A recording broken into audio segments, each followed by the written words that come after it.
কলমের ভেতর দেখতে পাচ্ছেন 12টা করে রড দেওয়া আছে, 4টে 20 মিলি দেওয়া আছে, আর 8টা দেওয়া আছে 16 মিলি। একটা রিংয়ের ভেতর 3টা রিং দেওয়া আছে, একটা রিং 2টা টাই দেওয়া আছে।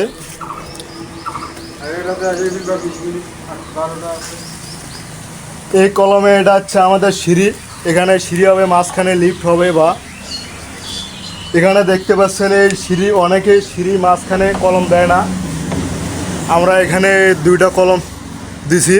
আর এই সিঁড়ি এখানে লোড হয় দেখে আমরা কলম দিছি এখানে। এখানে কলমে রড দিছি 12টা 20 মিলি। আমাদের ব্যাস আছে ডাইরেক্ট 24 ফিট, বাট 6 ফিট দেওয়া আছে ব্যাসের রডও সব 20 মিলি। কেউ বেশি টাকা খরচ করে কাজ করলে ভালো মতো কাজ করবে, ইঞ্জিনিয়ার ছাড়া কেউ কাজ করবেন না।